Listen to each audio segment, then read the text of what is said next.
my wife died a few years ago with one of my twin sons in a car accident caused by a drunk driver. After mourning for 2 long years, I decided that I needed to find a girlfriend, potentially even a wife. I went on Match.com, filled out the usual forms, and searched for local women to date. I am not the most attractive guy, but I messaged a few women close to where I live. This one woman, who I thought was totally out of my league, emailed me back. We would chat through email and instant messenger. After a month, we started texting, and then I finally called her. She seemed completely normal on the phone. I decided that I wanted to meet her, so I grew some balls and asked her out. "Sarah, would you mind going out for coffee at, say, the local diner?" Sarah replied she would be happy to. She knew of my family situation and that I had one son that lived with me. The local diner is where everyone in town hangs out. It's located at the side of a major highway through the county. It's also a major gossip spot. We're a small town, so there are no secrets. Even the state police stop there, as well as truckers and stuff like that. I made a few trucker friends there before. We planned to meet up in 2 days' time. I explained to my son that I was meeting Sarah and he might possibly meet her down the road. He seemed excited about me meeting someone. I told him that he will be staying with our neighbor, who was a retired narcotics officer. He and his wife are like second grandparents to him. When the day came, I took my son and his 2 dogs over to the neighbors to spend the night. I got all cleaned up, made sure I had enough cash, gas was in the car was clean, and the usual pre-date preparations. But when I got into the car, it would not start. "What the fuck? Not now," I thought. So I got out and ran across to my neighbor's house and asked if I could borrow their car. We've borrowed each other's vehicles in the past, so of course they said yes.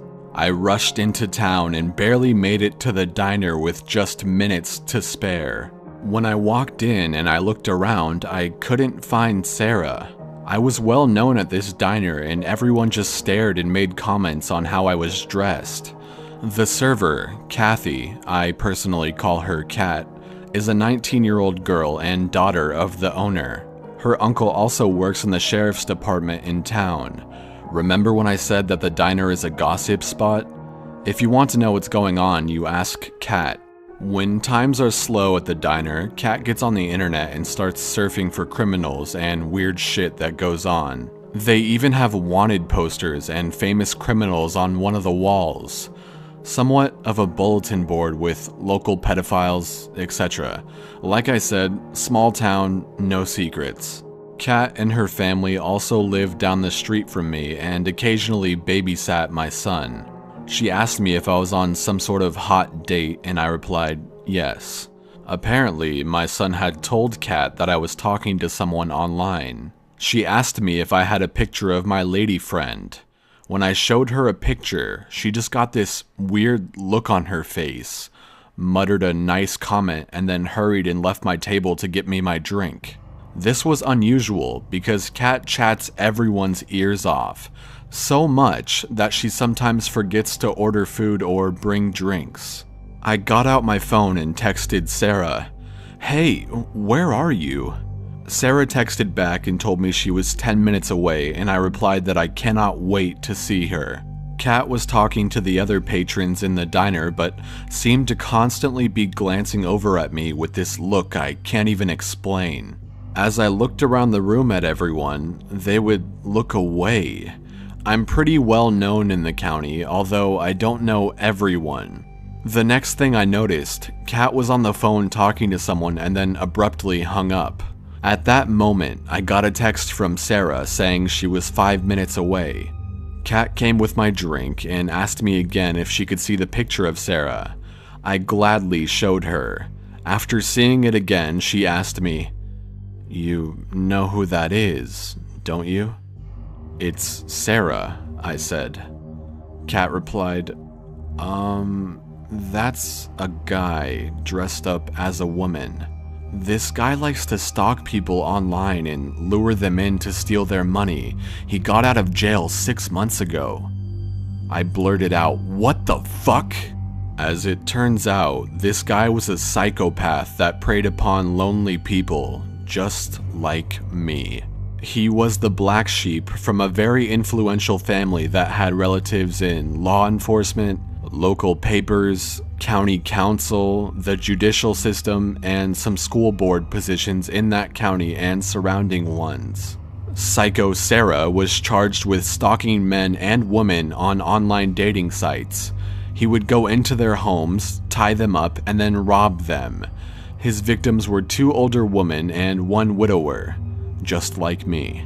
From what Kat told me, he spent a year and a half in jail and was released on good behavior. He was given and accepted a deal from the county attorney office with the following conditions when released.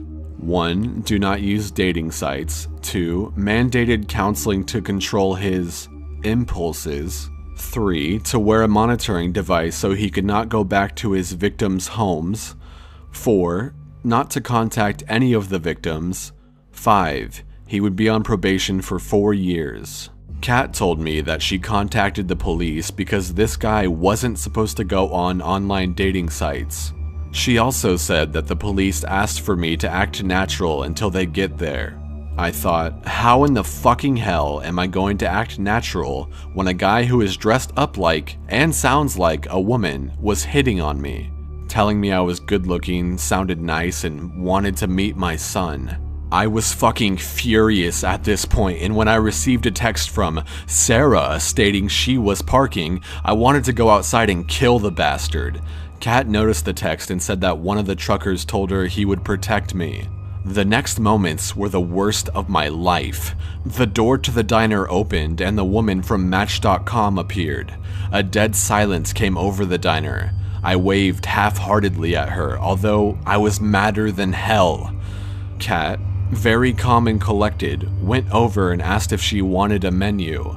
I heard Sarah say, "Oh, there is my date over there." I knew she, or he, was talking about me. Just as that was said, 2 county sheriff's cars and a state police car pulled up. I thought I was saved. The Sarah imposter saw them too and quickly turned around and bolted out the door. He didn't get very far. The state police officer body slammed him to the ground in front of the diner. They arrested Sarah and came in to take my statement. The sheriff, a friend of mine, told me I was lucky and that he would need my cell phone, emails, etc. I gladly gave them to him. No one in the county ever judged me. They all knew of my situation regarding my wife and my son. It was nice having all the support. Let's just say I will never go online to find a date or wife. In fact, I swore that day I will be single forever and simply raise my son. I hope I never see that psychotic bitch again.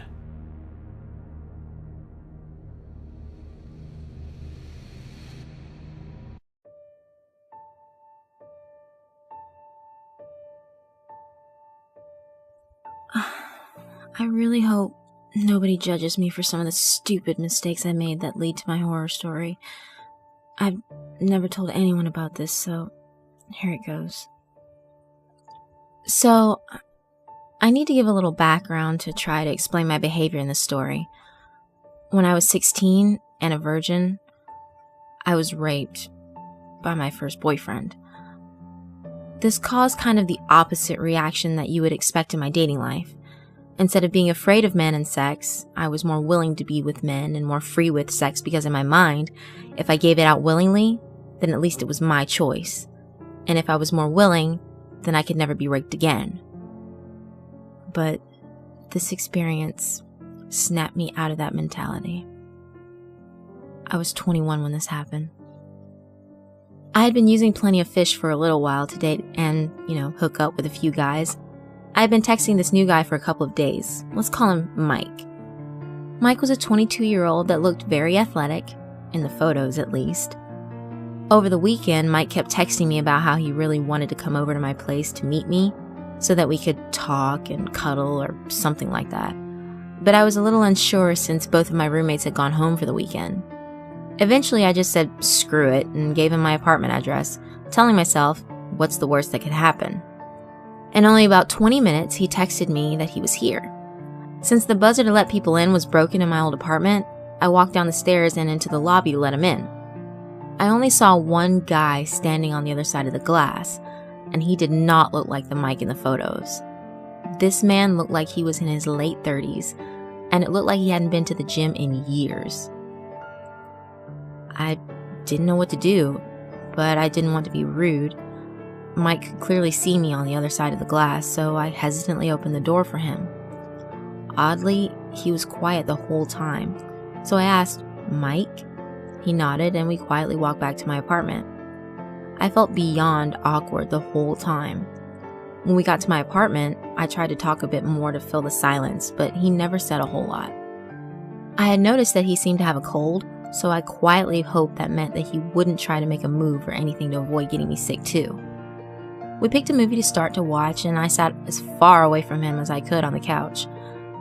I don't know what it was, but he just made me feel so uncomfortable. Only a few minutes into the movie, Mike started to get really close to where I was and started touching me. I just kept shrugging him off or shying away from his touch to try to make it obvious I wasn't okay with that. All of a sudden, he forcefully started kissing me. I immediately started to push him away and said, "Stop!" But as soon as I did, he grabbed my hair and forced my head down onto the couch with him getting on top of me, still kissing me. Fear gripped my heart with an iron fist. I was in serious danger. I kept pushing him. He grabbed my wrist and pulled it back to the hand holding my hair. All of a sudden, I just snapped. "I will not be raped a second time in my life," my brain screamed. I dug my nails into his hand as hard as I could and scratched his face with my other hand. I used my back, hips, and legs to push his body off mine and onto the floor. I ran for the kitchen with him directly behind me. I grabbed the biggest knife I could from the knife block and turned to face him. "Get out!" I yelled. He seemed to contemplate for a couple of seconds. It felt like hours. Until he finally turned and left. I ran and locked the door behind him before curling up and crying for hours. And well, that's about it. I actually do still use POF, but I'm just smarter about it. I always meet in a public place first, no exceptions, and a friend always knows where I'm going and who I'm with. So, I definitely learned my lesson.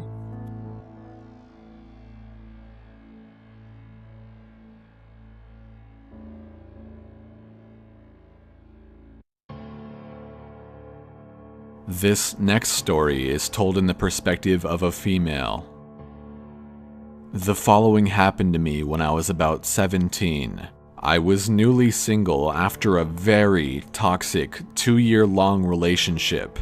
I never had many friends outside of my previous relationship, so I decided to look up some social media apps just to find people to talk to. I came across an app called Text Plus and read the reviews. It had pretty much every feature I was looking for at the time, including themed chat rooms to meet new friends. It even had photo uploads and a custom phone number to text potential love interests. So I downloaded the app and immediately browsed the chat rooms. Now, I was a bit of an angsty teen, so all of the hardcore and metalcore chat rooms were my favorite. I spoke to some really cool people in the hardcore scene who I felt I really related to, and I didn't feel quite as lonely anymore. A few days passed with no cringy texts from anyone, so I thought to myself that this app might be a lesser known one and that maybe all the other people who had this app were just regular people. About a week after downloading the app, I had received a private text message from a random user by the name of Fender. When I opened the text, it said something along the lines of, "So, you're a Devil Wears Prada fan too?" I wasn't creeped out by this, and I didn't feel any need to ignore his message, so, of course, I responded with a "fuck yeah." He replied less than a minute after I sent the text, and we just kept the conversation going. We talked the whole day about everything under the sun, like music, high school, anime, and other personal interests. I genuinely enjoyed talking to Fender. His personality was easy to sense, even through text.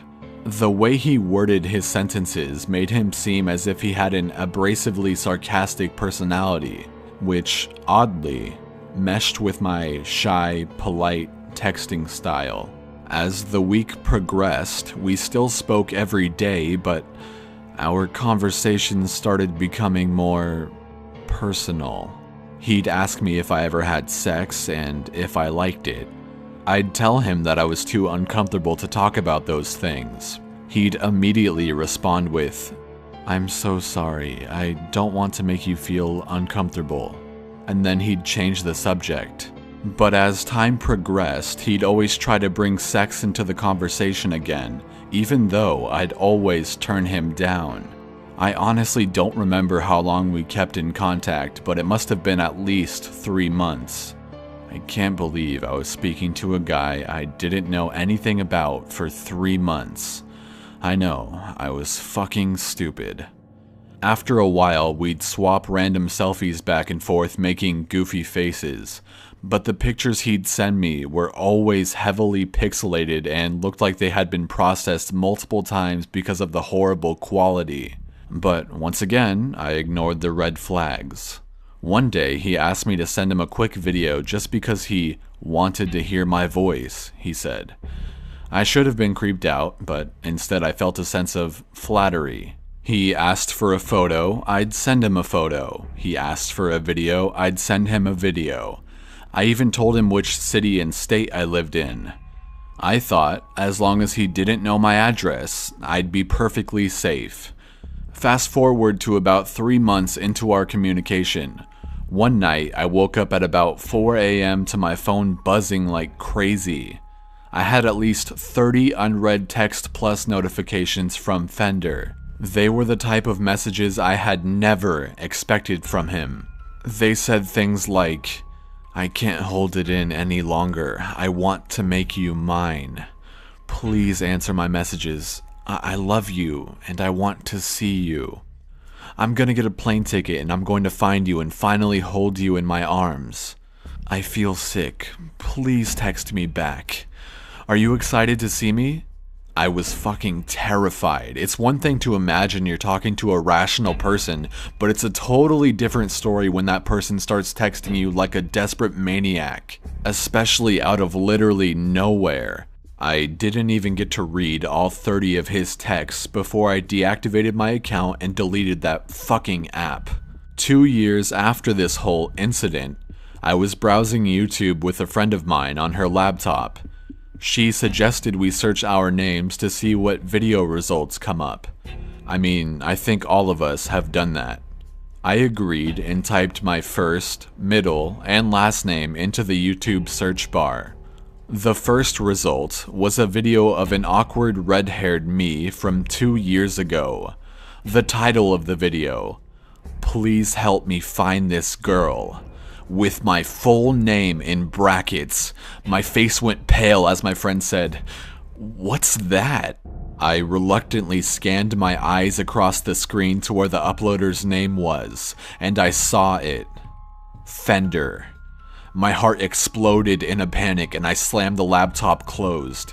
I'm now 22 and I still refuse to type my full name into the YouTube search bar ever again, in fear that the video might still be there. The strangest thing about all of this bullshit is that I've never told him my full name.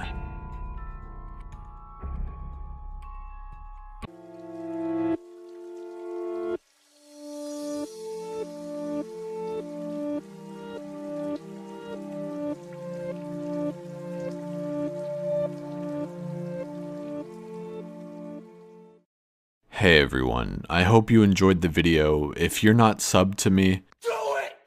Yes you can! Just do it! I know some of you like to sit here and think that these videos are just stories and that they could never happen, but that's not always the case. Finding someone is extremely easy. especially if you're in the United States. Most information is public, and the more information you reveal when signing up on forums and even things like Facebook, the more information that is stored publicly for anyone that has your name to see. Please be careful what you tell people. Don't ever think that you're safe if you just tell them your first name or you just tell them what state you live in. You never know what they might already have or what their intentions are. This doesn't just go for dating apps, this goes for everything in general. That being said, the internet can be a great place for you to talk to some really nice people. Just be careful, because once it's out there, it can't be deleted. That's about all I have to say about that. On a brighter note, I just wanted to thank you guys for helping out on Twitter by mass tweeting famous YouTubers with me and Jamba Juice. Jamba Juice actually sent me a letter and gave me free drinks. I'll show part of it on screen now. I actually drink Jamba Juice every morning before I record, so it's really helpful, and I'm not just saying that, I really have always done that. So thanks so much for partaking in that if you did, and the face thing was pretty fun too, even though I'm assuming they misunderstood my intentions. It was still pretty fun. I'm thinking the next target on Twitter is going to be Logic the Rapper because I love him and he actually responds sometimes. This doesn't mean do that right now though, guys. Just follow me on Twitter and I'll announce when that will happen. The corpse army is strong.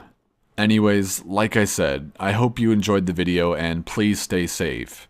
Oh, and I almost forgot, please check out Eden, the female narrator in this video. She works really hard and I really want to help her hit 10K, so her channel's in the description. Please subscribe to her.